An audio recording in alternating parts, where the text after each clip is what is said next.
Alright, good evening ladies. Friend Tech shares have absolutely been exploding over the last few days. I did a video on Friend Tech a couple of weeks ago, and ever since that video, Friend Tech shares have just gone bonkers. You can see from this chart here, this is the total value locked in the Friend Tech contract. And as you can see, it's going a little bit parabolic. So in today's video, I want to discuss, do I think this is a local top? Do I think this is the top for Friend Tech? How to get into Friend Tech, what kind of shares to be buying, how to find good shares to buy, and most importantly probably, how we can get that sweet airdrop. So as you can see from this chart, the total value locked is currently sitting at $15 million, exploding up over the last few weeks. However, we have to take into consideration that $15 million of a FDV is not a huge amount of money. Like, this can go a lot higher, but the fact that it's going completely parabolic might mean that we have a local top. But in my personal opinion, I do not think this is the top for Friend Tech. I think this is just kind of showing that this app is going to have a bit of staying power. The people who are using Friend Tech are really enjoying it. The accounts that are using it effectively are making good fees, and the app has an enormous amount of potential with potential celebrities coming on, new features, and the fact that people are going to spend another 5 or so months hyping up the airdrop for this platform. So before I share the keys that I'm interested in buying, or how you can find your own keys that will go up in value, or how you can maximally exploit the future airdrop, I wanted to discuss whether or not I think the share prices will continue to increase. So if you don't know how the app works, essentially you get access to a private room or private chat room with a Twitter social media influencer or whoever you want on Twitter who has joined the app. It's completely linked to their account, and you buy keys to be able to access their account. And the more people that want to access that particular chat room, the price of the key goes up in a bonding curve. So at the moment, if you have like 150 holders, I think that gets up to a price of like 1.5 Ethereum or something like that. Now obviously a lot of people don't want to risk like a few $1,000s on this very new crypto app, so I will share some like smaller accounts and ways you can speculate on Friend Tech index going up over time without having to risk a huge amount of money. So I personally think over the long term, key prices will continue to go up. Even though it's getting a little bit parabolic, I think that might be a local top at some point where things pull back a little bit, but I don't think that's going to be the top. People have started to realize that having a big portfolio on Friend Tech directly correlates to the size of the airdrop that you get, because every week they airdrop you points, or they put points into your account, and who knows what that's going to be.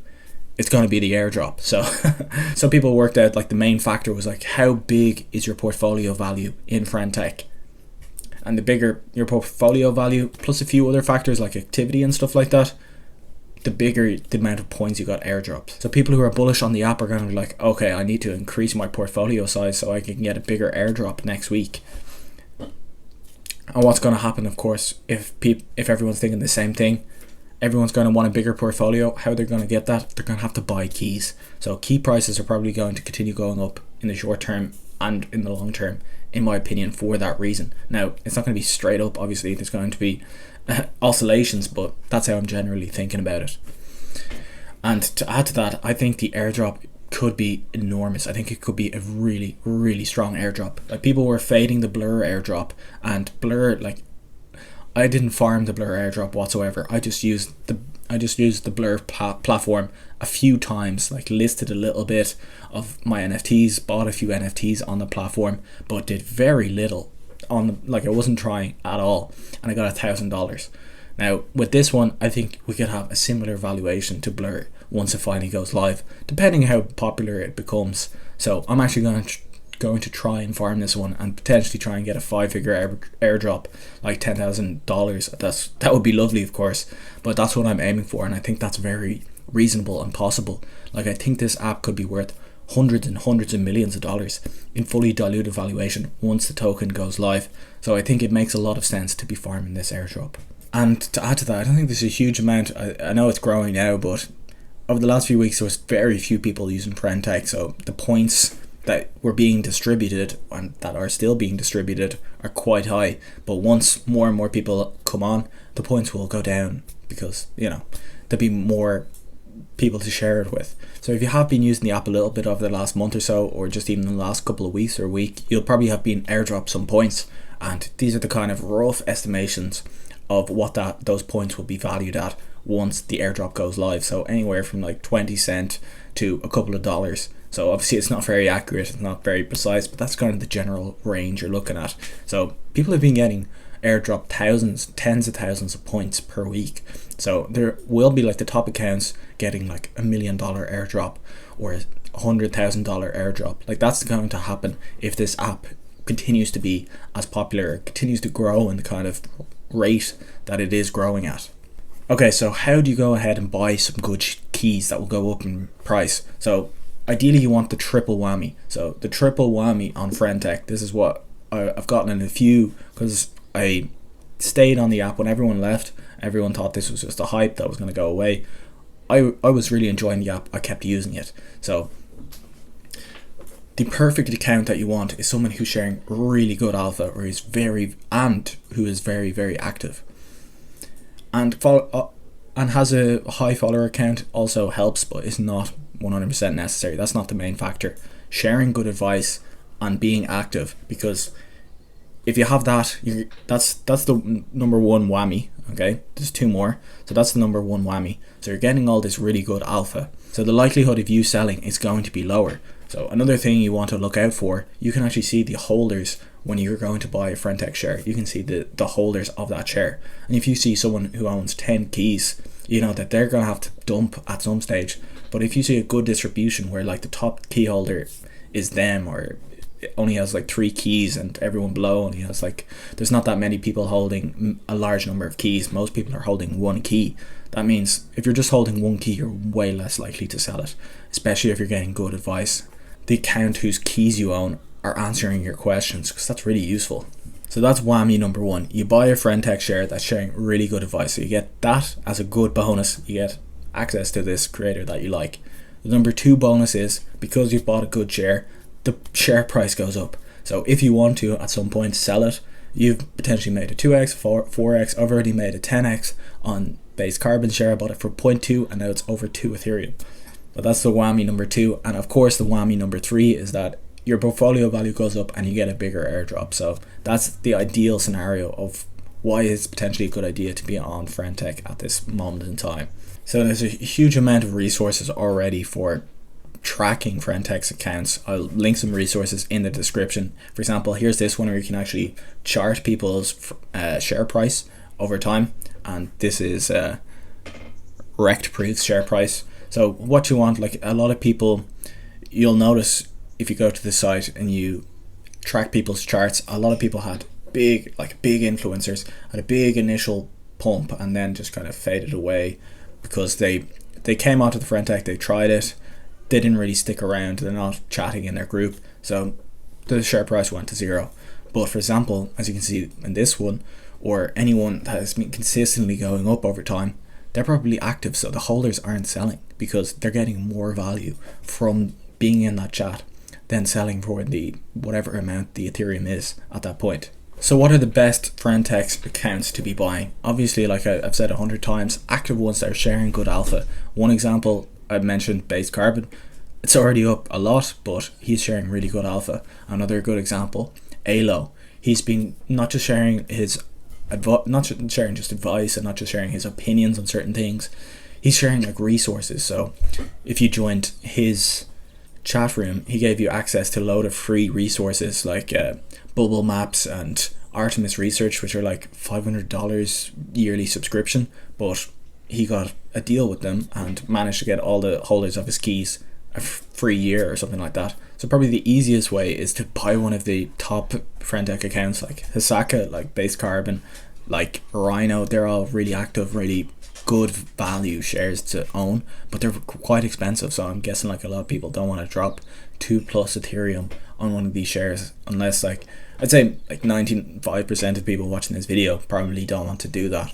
So you could buy like one of these Friendtech's index accounts, and they essentially just buy a basket of different top Friendtech accounts. Now it's a bit more diversified in that sense, but you don't really own like they own it in their Friendtech account. I don't really see how you by owning their Friendtech account you own those shares. So it's not a great idea, but at least Still, you get an airdrop for owning that FriendTech account, but you don't really get. I think they share some of the information as well, but it's nicer to be in the direct chat, or you can buy this NFT or coin or something. But I think that's not a great idea either, considering you won't get the airdrop if you buy this NFT.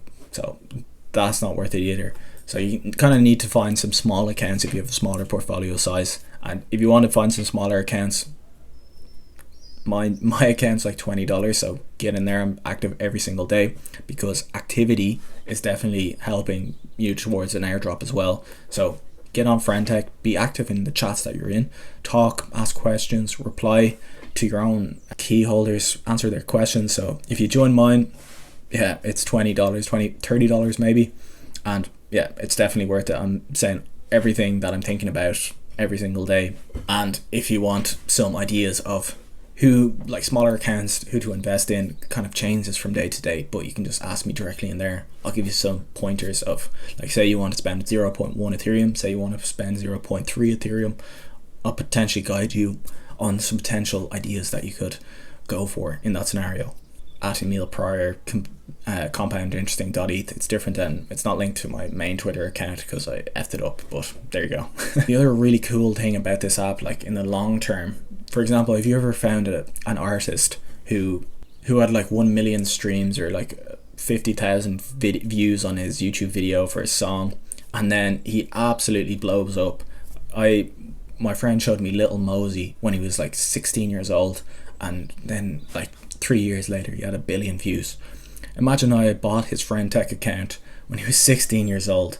So like, you can kind of see where FriendTech could go. Like maybe rappers and artists like that aren't going to use the app. Maybe they will in the very long term.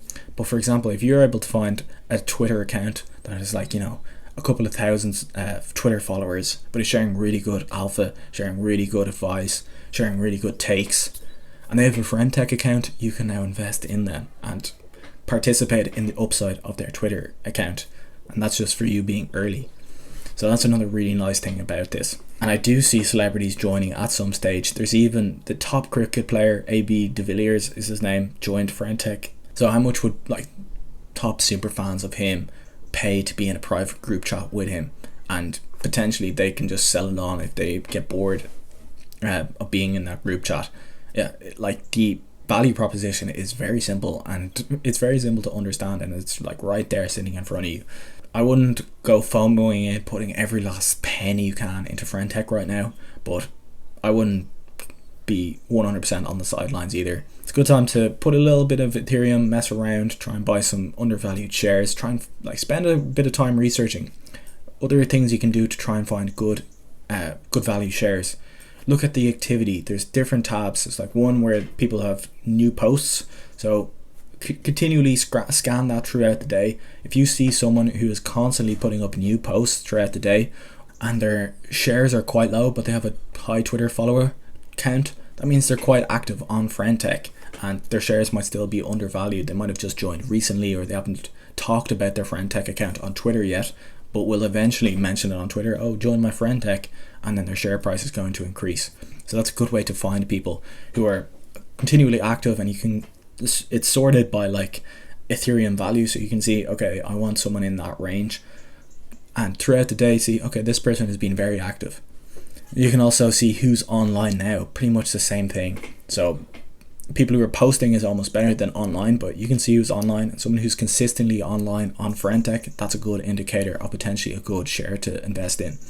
And the final way you can look at potentially getting a good share is the trending tab. So this is like the people who have the most volume in the last 15 minutes. So potentially they just posted on their Twitter, oh yeah, FriendTech is going to blow up, I'm going to make my shares go to the moon. They're saying all these promises, they're going to cure cancer, so if you join my FriendTech, everything, like, number is going to go to infinity. So they've just posted that on Twitter and they're trending then on FriendTech. Potentially a good short-term flip, or maybe just a sign that they just joined FriendTech. So potentially a good time to get in that scenario. And if there's any dips on FriendTech shares, just be ready to snipe those dips, because we have a nice 5 months of farming this airdrop. So the airdrop's going to be big. Share prices will be higher at the end of the airdrop, or close to the end of the airdrop, than they are now. They're going to be volatile over the next 6 months, but you're going to get good alpha from joining the right chats. You're going to have the key prices going up, and you're going to get a big airdrop if you play this correctly. So probably worth looking into. That's all for today's video. I really hope you enjoyed. I hope you got some alpha. Ask me any questions in my Friend Tech account, or just comment below if you don't want to buy my shares. That's okay. But yeah, thanks so much for watching. See you later. Cheers.